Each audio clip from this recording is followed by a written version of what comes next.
you know, you're never safe from surprises until you're dead. And, and it's lovely to watch Ella do in 3 paragraphs what it took me many hours in an attempt to write. And so you heard a little bit of it earlier, and you're going to hear a little bit more of it now. So the Israeli election has come, and it has gone. And Benjamin Netanyahu is back. The leader of Likud is once more ascendant. His government is, as you heard, assured and looking to be quite stable with what will be a minimum of a 4-party alliance and a minimum of 64 seats in the Knesset. And these elections, these most recent ones which just happened, depending on your perspective, either righted a terrible wrong of the last year, completely destroyed the Israeli left, endangered the soul of Israeli democracy, or secured the future of the Jewish state. And some would say all of the above. As Ella so excellently pointed out to us, this is the 5th Israeli election in the last several years, which was grueling and exhausting and resulted in multiple deadlocks and an increasingly low voter turnout, which actually was reversed with this most recent election.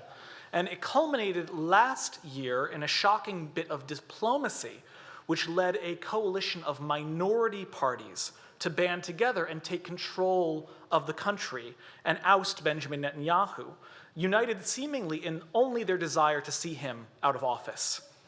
Each party which was in this previous coalition, which was led by Yair Lapid and Naftali Bennett, was smaller than Benjamin Netanyahu's Likud party. And this is possible because in the Israeli Knesset, there are 120 seats, and you need to have at least 61 of those seats in order to rule. And since 120 seats are divided between a multiplicity of parties, it is considered impossible in the modern state of Israel for any single party to amass enough votes to rule without coalition.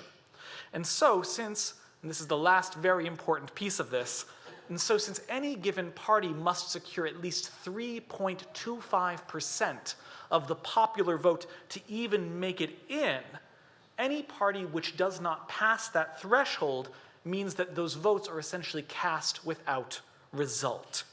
And so what managed to break the deadlock last year was that Lapid and Bennett managed to invite an Arab Islamic party, Ra'am, into the ruling party, into the ruling coalition, which put aside their own significant political differences with this party and with each other.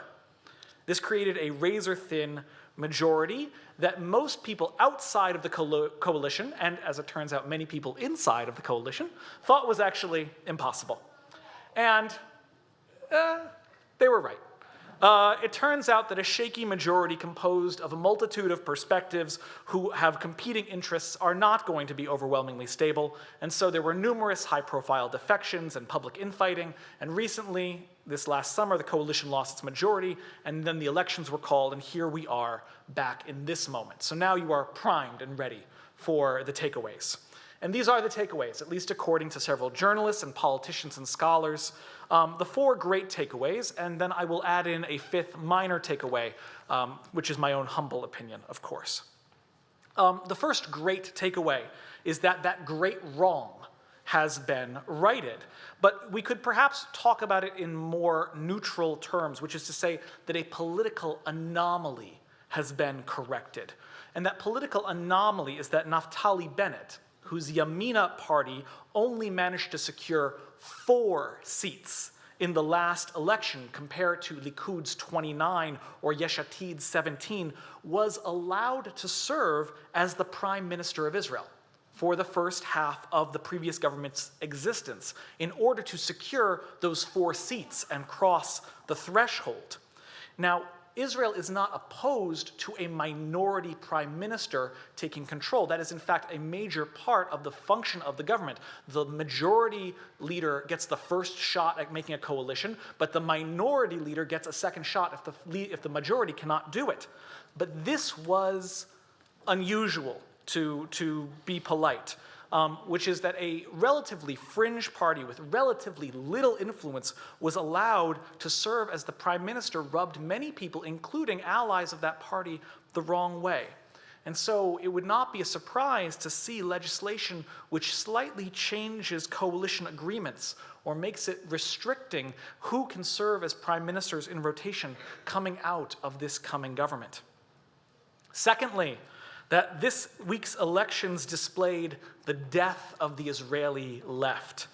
Meretz, Israel's long-standing left/far left party, fell beneath that threshold that I was talking about. It did not secure 3.25% of the popular votes, and as a result, it will have no representation at all in this next Knesset.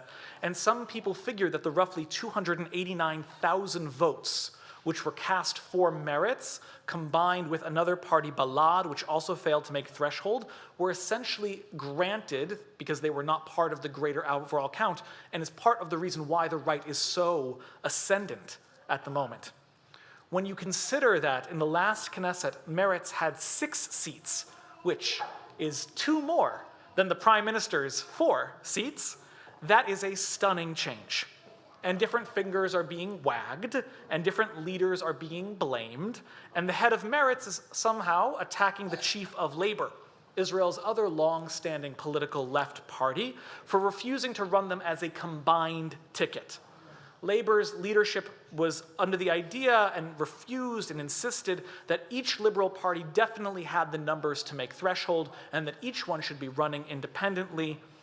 Labor, for its own sake, only got around 4 seats. And so I'll do the math for you. The left of Israel, which in the last Knesset had 13 seats representing 2 parties, is going down to 4 seats in this coming Knesset. Third great takeaway, that the soul of Israeli democracy is in danger. And this is perhaps the large headline coming out since this election, because besides the winner being Benjamin Netanyahu, the other winner is religious Zionism, that party which is led by 2 formerly very minor players, a man named Bezalel Smotrich and Itamar Ben-Gvir. And they are undoubtedly the real winners of this election. Together, their combined party is now the 3rd largest in Israel, a massive sweeping change from 4 elections ago, when Ben-Gvir, whose extreme beliefs had often allied him with outlawed Jewish racist and supremacist followers of Meir Kahane, was considered untouchable by the electorate at large. But in this attempt to break the stalemate of the last few years, Bibi invited Ben-Gvir to partner with Smotrich, combining those 2 parties, and their power and influence has only increased as these various right-wing movements, largely composed of settlers, but not exclusively, are attracted to the same sort of extreme political rhetoric that is becoming increasingly popular around the world. And so one of the classic descriptions of the challenge of the Jewish state of Israel is that it is the quote-unquote democratic Jewish state of Israel. It's that balance between democratic and Jewish. And most commenters are noting that Ben-Gvir and his allies are likely to push an agenda that increases the Jewish part of the Jewish state, but at the cost of the democratic part of the Jewish state. Smotrich, for instance, is keen on seeing Torah law resurgent as part of the secular law code of the state of Israel. And Ben-Gvir is noted as advocating for the exclusivity of the rights of citizenship for Jewish Israelis over Israeli Arabs, Palestinians, and Druze. And a little bit of brightness there, though.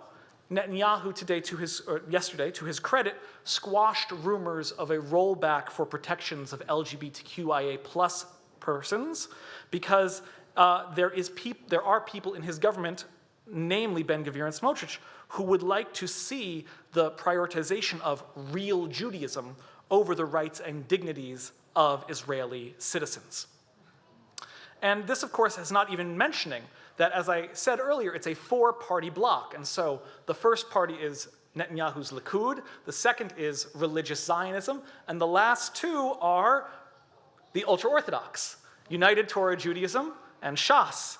And so that final assertion that the future of the Jewish state is now secured, yes, the emphasis on the Jewish element of that is certainly true.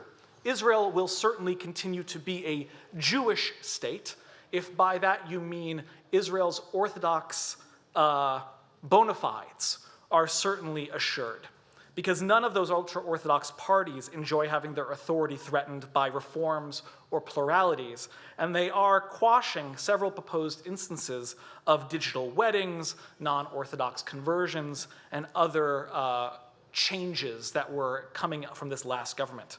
And since both leaders of religious Zionism are on record as believing that non-Orthodox streams of Judaism and explicitly Reform Judaism is a, quote, fake religion, it's not looking particularly lovely.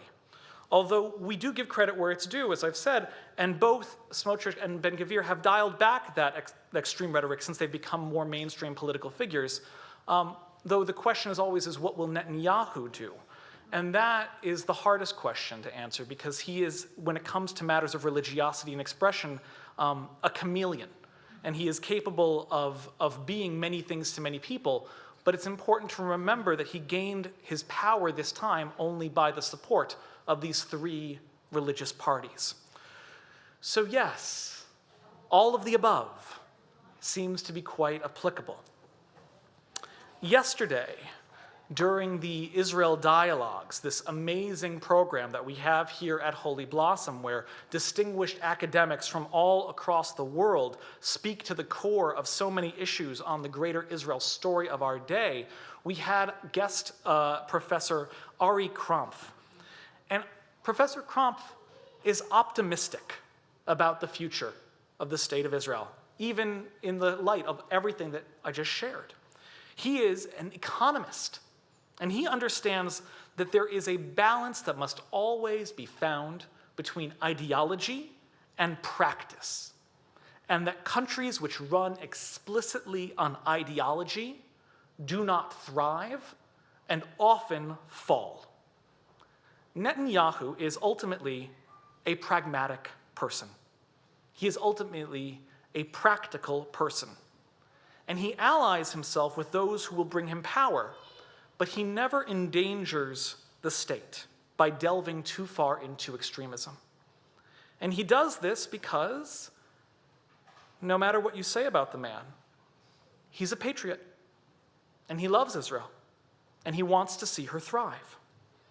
And there will be certain policies that his allies will want, and he will refrain from implementing them, because he understands the very real politique of balancing ideology versus the practical need of maintaining Israel's status in the world. And that status is as a high-tech superpower.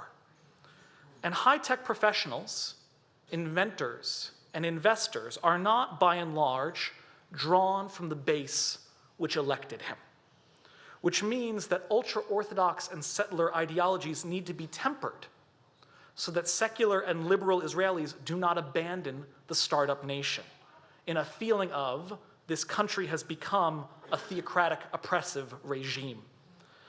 And this awareness that Israel requires its secular, its liberal, its global population also means that Netanyahu knows he cannot ostracize himself from either Israel's largest military and economic ally, the United States of America, or the diaspora Jewish community, which is its advocate amongst the nations. So this is Professor Krampf's opinion, that simply put, the economy might yet save us. It's a refreshing counterpoint to the doom and gloom that you're reading in many publications this week.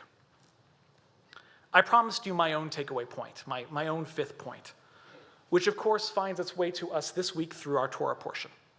As you've heard, as you've read, this week we are in Lech Lecha, and we are commanded, Abraham is commanded to go forth from safety, from the known and from the familiar, into the land that God will show him. And the land of Canaan in Avram's day is filled with struggles. It is filled with idolatrous nations who are starkly unfriendly and even then dwelling in the shadow of great superpowers. And yet Avram and Sarai, in great faith, venture anyways, because this is the promised land and it is the place where God needs them to be. And so reading the Parsha this week is a reminder that the land of Israel is not always and has not always been the place we want it to be upon our arrival. My teacher, David Bernstein, the former dean of Pardes in Jerusalem, likes to teach about the two Jerusalems, not Jerusalem East and Jerusalem West, but Jerusalem heaven and Jerusalem of earth.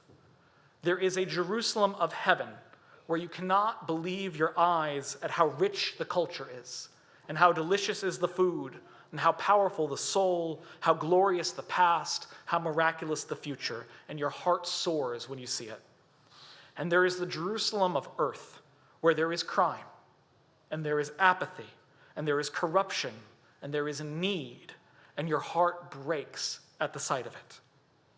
And Avram, when he goes and he sojourns for the first time in the land of Israel, arrives in the Israel of heaven and in the Israel of earth. He arrives in the Israel of God's promise, the land of milk and honey, and the Canaan of his day, of Sodom and Gomorrah.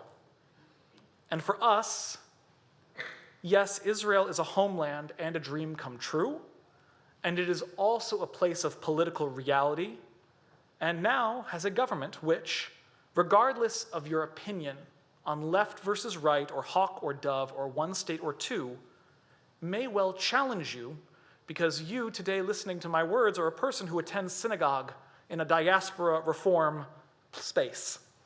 And that means that in this next government, you may well feel underrepresented or unseen.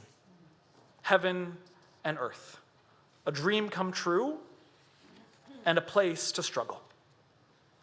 And yet, Avram still goes, and he still loves, and he still struggles, because that is the place where God needs him to be. And it is the place where he wants to be. And as his descendants, we too inherit this mission, to find our place in the land that God has promised, and to help that land live up to its promise to our God. And no government of any stripe or any faction changes that mission and changes our call. God in heaven, rock and redeemer of Israel, bless the state of Israel. It is the first flowering of our redemption. Shield it with your love, spread over it the canopy of your peace, and enlighten its leaders with faith. Direct them with your good counsel. Our God, strengthen the hands of the defenders of our sacred land, and grant them salvation and crown them with victory. Establish peace in the land and everlasting joy for all of its inhabitants. And together we say, Amen. Shabbat Shalom.